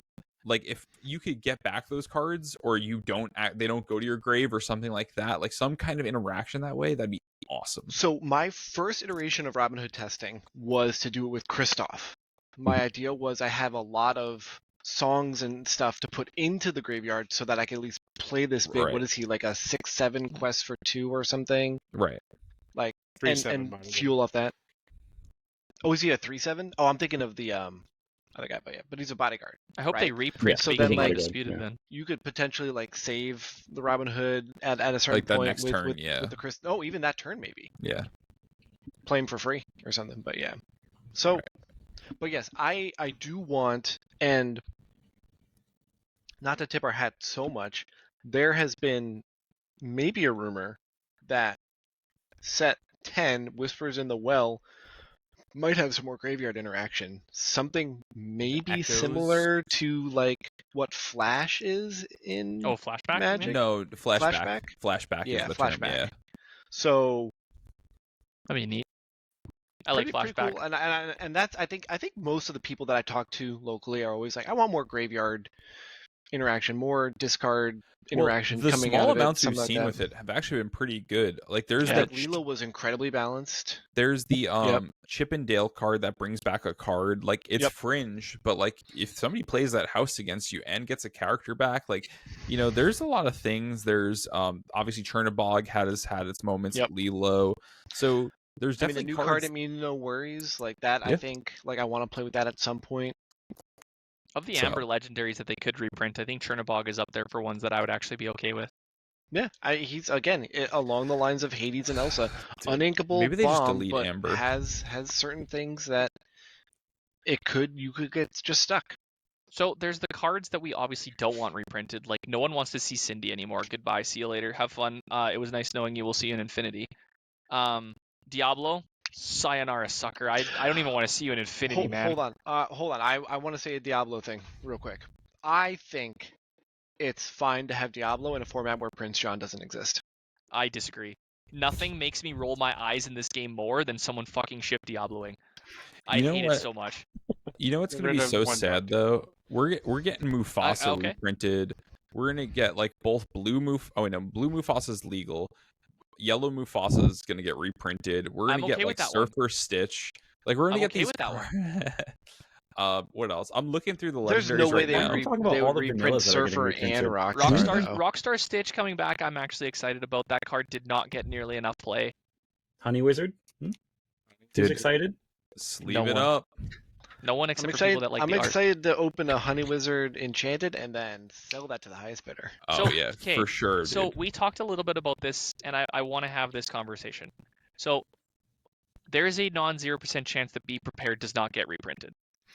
But Okay. I don't think Ravensburger is stupid enough to go, there's no sweepers in the format. Because we would be losing Under the Sea, we'd be losing Grab Your Swords, and we'd be losing Be Prepared. So And Sisu. And Sisu. So let's talk about something for a second. So let's say, hypothetically, they go, you know what? We don't want to reprint Be Prepared, but we want to bring a sweeper back. Is a 5-cost uninkable not a song? Sorry, not 5-cost, because that would just be better than Grab Your Sword. 6-cost uninkable not a song? Sweeper okay? Yeah. I'm trying to think of how you balance Be Prepared without making it a song, without just being Be Prepared. Because full disclosure, like, I know I'm biased. I've played a lot of Be Prepareds. I think the card's fine, and I think it should come back. I think it should come back too. I don't think it needs to be changed. I think it's good as Ursula it is. 2 is not getting reprinted, right? But It there's should be. like It might. I That's feel up like it there for should one as of the well. cards that I think should be it's an one auto of my include. most hated. That and Pete, man. I still have play to deal red. with Pete, man. Don't give me both. Like, I'm trying to think of like necessary evil cards, and Be Prepared is up there for a necessary evil card that needs to be there. Well, another thing with Be Prepared, I think most of the time people play it, they actually just punt the game too. Like, I think it's not an easy card to just like fling out there. Sure, there are matches where it's like, oh, all right, just play it and they win the game. But like, there's a lot of times you play that against like Purple Steel, for example, or you can't even play it because they yeah, just you bounce can't Pete. even play because Pete, baby. So No more repeats, because there's no way in hell they're printing Fox or Snake. but they still I don't know have about there's still that. bounce cards, bud. There's still Elephant, there's Cusco Whale. Come on, bud. I Yeah. think Fox can come back. There's no way. Fox is so strong. I think Crab can come back. Crab coming back is No, very I don't interesting. think Crab. I feel like Crab is the one that won't come back because like there's so many other Crab effects now. Well, there is, but not in purple, right? They're in Yeah, there's Yolana. Yolana. Yolana. Oh, Yolana, Yolana, right? Yolana, That's yeah. okay. Does Yolana at least And quest for 2? Hypnotic Strength. Oh, thank God. So Hypnotic Strength and Yolana. They're less powerful than Crab, but that's That's you know, fine. to Josh's point, like they've kind of patched us into Crab effects in purple. There's no way in Because hell I Crab don't comes giving back. us- I'm just worried that it is going to become an aggro meta without Fox. Yeah, without but then Brawl. Dump Truck, man, get them Dump ready. Truck ain't going to do anything against my Daisy. What do Brawl you is on my mean, number dude? one list of Yeah, cards that hold on, should hold be on. I wanna- reprinted. I want to quote what Boomy said. Hold on. Well, you guys talk. I'm gonna find it. Like Brawl is on the top of my list of like if like that should be in their first like here's the types of No, things we're keep gonna Brawl reprint. out. Like you know that article that has the slide of like key cards that they'd like to see still in the meta. Brawl should be in that fucking article. Strength-based removal should not exist I in this disagree. game Why? because there's strength reduction and there's rarely strength increase. And I think like maybe if they wanted to do that, they could balance it out in another way. I But wanna It should see be a very pyro- little. I want to see a think. pyroclasm effect. I think that's You know what like- pyroclasm is? strength Remember when to, like, Medusa was out? equal to health or something like that. No, that's you're thinking. No. Pyroclasm is just like deal 2 damage to everything. So Grab Your Gotcha. Swords is like a one-sided pyroclasm. I want just like deal 2 to everything on the board. I'm okay with that actually. That Flinger seems more Dingers would fair. love that card. Wait, find do it, we not have a card like that? No, we don't. Well, we technically do. We have Avalanche that No, deals 1 to we have, everything. we have Lyle Oh, Tiberius. Maybe that's what I was thinking of. Yeah. The hell does that We thing have do? Red We don't Lyle have a card like. Tiberius. Sorry, we don't have a card like what? Pyroclasm. It just like deals 1 to everything. Yeah, I Oh. already said it. Like Fan of Knives? Yeah. But it's I on my would love a Fan of character. Knives. Yeah, but not Lyle. Wow, that guy sucks. He stinks. Yeah, but he deals damage to every character on the board. Doesn't he Including cost himself. 9? That's the worst part. Wait, what's Yeah. up? Well, how much does he cost? It's 7. Cost 8? 8? He does. Yeah. Yeah, he costs 8. No, he he's an costs 8, something but He he damages absurd. himself. Yeah, That's so you the get 2 way. uses technically. Yeah. Yo, dude, don't talk smack about my boy. All right. All right? Real talk. There's 2 cards that have been pretty divisive opinions. I want to see if we all agree on this podcast that they shouldn't get reprinted. I'm about to leave this pod. Should or shouldn't? Shouldn't. Popsicle. Man, Yeah, that's fine. what a- Popsicle's fine. First off, Keep It it. should be Decambio- reprinted. Popsicle's fine Yeah. to be reprinted, Josh. Decambio Wow. will not agree with that. let Popsicle be reprinted. It has to. I What do you think mean it has to? Because you dude. kill every item archetype that they've been building towards the last like 3 sets without it. Unironically, Let it Blurple die. is like tier 1 immediately if they keep Popsicle. Nah, it is not. I would I'm argue telling tier you, 0. Aggro, Amber Steel Aggro is going to be the worst deck you'll ever face. I hope not. Okay, I- friends on the other Literally, side. what do you do against 3-cost Tiana? Without Wait, Brawl. what? Without anything anymore. You just kill it. With what? He's not Do you- wrong. Without Fox and Crab, that Wait, card is buddy, so hard to kill. If I go Go 3-cost read Tiana again. Huh? Go read Tiana again. That card sucks. What are you talking one you about? have Have to you pay ever 3 played a for? Tiana? Have you ever played no, against you just, Tiana? You just have a big character swing into it. You hypnotic What strength big your character? Iago. Iago? And you're gonna pay for that? So you're gonna No, I'm gonna go you don't turn pay. 3? You never pay the cost. You just buff your character. Hello? With With what? what? Wait, Hypnotic remember, strength with support. You have like That's not enough. Hypnotic strength is not enough to Iago kill a Okay. It's Tiana. -3 strength, is it not?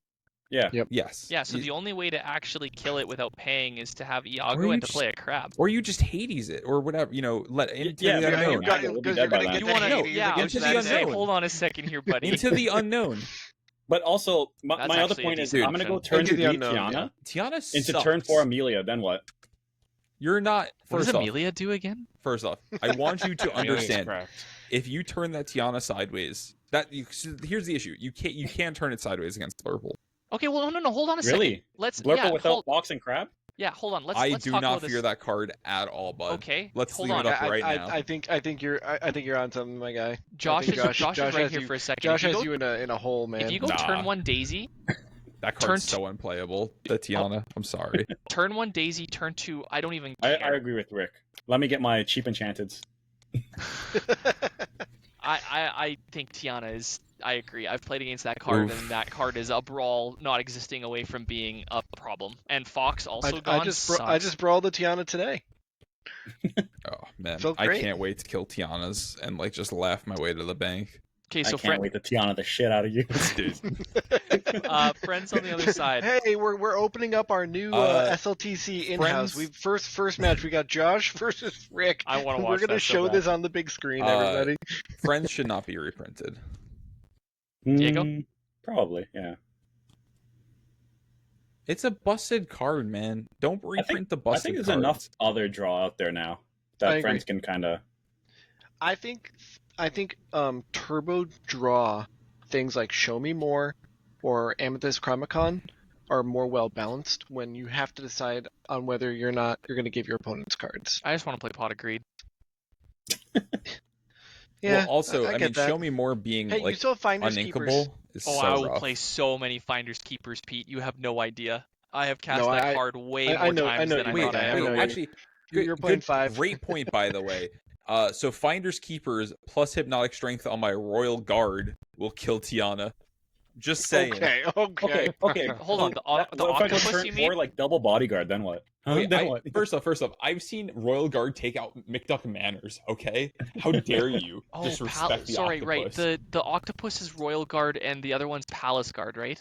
Yeah. Yes. Why were those two so close into the same friggin' set? Like, Dude, oh my god, where's my octopi? And they're both like 1-drops, aren't they? yeah, they One are. second, we're Yeah, digging. so it's just like I love Battlepuss. He's awesome. Yeah. It's also Um, like a funny thing about reprints and like rotation and all that is like this is only set 9 we're talking about. Like set 10 is gonna have more reprints too, which is Yes. funny. And We so do is we the actually- following we set. actually know that. We don't know it, but we Wait, assume it. No, they said it somewhere, didn't they? they? Did they? They might. Oh, have. did they? 90% sure, but I mean, maybe we got not. two, I we got I two feel like I reprints heard in the it too, last Josh, set, right? For what it's worth. I was unsure or unclear if this was a thing, but I will say, I think they hinted at this when they talked about a whole new world. Mhm. Because I It's think not- their maybe wording it's not gone explicitly forever. was that Whole New World was not getting reprinted in Fabled. I think they left the door open that it could come back at some point. That card should stay dead. I feel like I recall hearing something else where they said, yeah, we're going to have a big chunk of reprints in Fable, but that's not to say that there won't be others in other sets or something like that. I mean, we had set 8 with Captain Hook and Puppy, right? That's Those are the true two. too. It's already been They've proven, I guess. they've already done reprints. Yeah. Which was weird, but Yeah, of the 2 cards to pick too, like Captain Hook actually kind of sort of made sense. Because Well, there was like because I think made the most sense. the green steel like action pirates archetype might be something going into rotation. yeah, puppies made the most sense though. Can you And imagine if puppies. they did not reprint the puppies? Yeah, Brooms. The unsaid. cowards. Magic They'll never Broom, print. I They'll would never print more please brooms bring for Magic making Broom it so back. strong. Oh my goodness, I could. All right, I could. so we got popsicle. What was the other It controversial was one? Friends on the other side. Okay. Yeah. I don't think either should be reprinted. I agree. But I think Popsicle will be reprinted, and Yeah, I will be very happy. Friends is a no for me. Popsicle is a I'm okay if they bring it back. I think the reason that they didn't ban Popsicle and they banned Fortisphere shows that they're potentially planning on reprinting Popsicle, but I don't think they should. I think it should be gone. I don't think, I think there it's should for the be. exact reason I said is like Yeah. the archetype was pushed so hard the last 3 sets. That would be the argument I would say for it too, Josh, is that if they half these, like, imagine Toa 6 cost, right, without Popsicle, like, Yeah, like it's literally man. hanging on just by Popsicle alone. Yeah. No, for Like all sure. those I mean, cards. I play it in both my blue decks that I play right now, Yeah, same. purely because it's my Hiram. Mhm. It's my get Popsicles back and draw cards. So I found the Boomy quote. So this is talking around dump truck and some other things like that. Guys, I haven't sleeved up a 1 health guy in a year. Temper your expectations. Dump truck. Get the dumpy. Dump. Meanwhile, there's other people going like, I just dump trucked a Merfolk and it made me the happiest I've been in a month. Yeah, So can it's you like, imagine alright, dump trucking a Radigan? It's like, Yeah. but yeah, I guess that's it for this episode. I think so. I think we talked about a lot. I think. I'm ready for bed. Yeah, I think Yeah. it's time for bed. But Yeah. this is good. I guess overall, I do want to say, I still enjoy the game. Like, yeah, the news is like kind of sad, especially for us Canadians, right? It's like, The saddest rough. part is the Canadians. Like, okay, real talk here for a second. Yes, there's no DLCs, but CCS announced an invitational, and it looks like it's going to be relatively good. You guys have Ink. You guys have PPG that's going to be running a bunch of events. Like, there's a lot of third-party organizers that are doing quite a bit, which I'm super stoked for. Mhm. Canada doesn't have anything. Like you don't have anything. ETV Well, still runs okay, events. sorry, yes, Toronto has Right. some stuff, but like even with that, it's like, there's Yeah. no Yeah. series though, right? Like it's all in Toronto. Like Yeah, if you that's look fair. at the face-to-face opens for Magic, like even when you have the what Magic considers like the regional championships and they host Lorcana events there, I've been to a couple.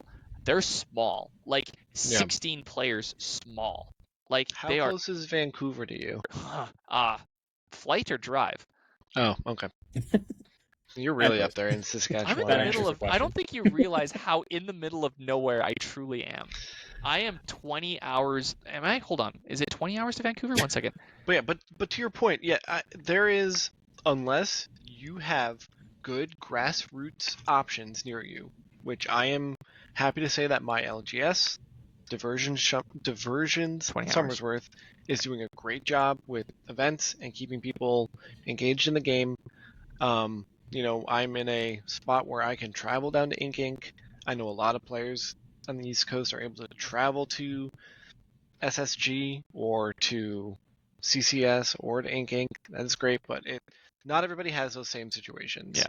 And I hope that more events, grassroots led, can start cropping up more to help support potentially this lower competitive circuit time. I just want to quote my buddy Archer real quick. Pretty much after all this news, well, I'm a little disappointed, but I'm not quitting the game or anything, just worried about its future. And I think that kind of Yeah, I think Probably that sums up all most of 5 us. of us. that's pretty much what I wanted to say.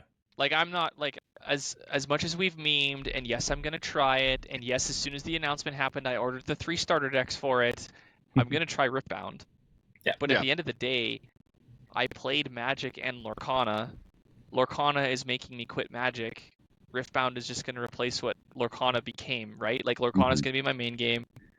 I'm going to probably be very, very done with Magic, and I'm going to try out Riftbound. And I'm going to be excited to see what Riot does, and I'm hoping there's some Canadian events. And I'm hoping that Lorcana at some point has some good events. I'm likely going to try to get a ticket for Milwaukee just to see, but realistically speaking, traveling to the States is kind of hard right now. Plus, there's only 2,048 tickets, and literally everyone is going to be foaming at the mouth to get a ticket for that first event in over a year. So that's going to be hard. I don't know about anyone else, but like, if I don't get into Milwaukee, I'm probably taking a pretty long break, giving Riftbound a try, but that doesn't mean I'm going to quit.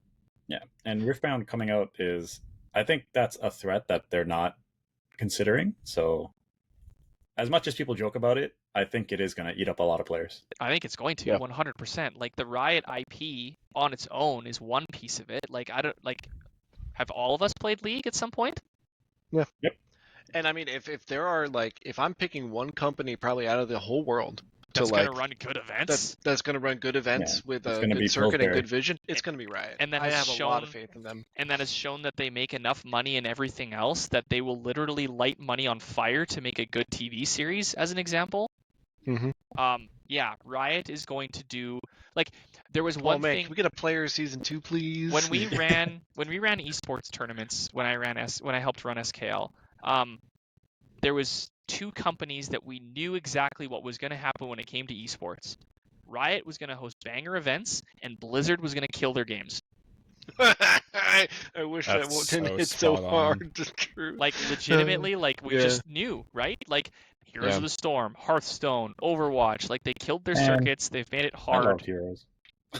It was a a lot of fun. game. I had a lot of good Now, time with having that. said that, I will say that the first real disappointment for Riot was Legends of Runeterra. Sorry, Josh. And they kind of killed it for Riftbound.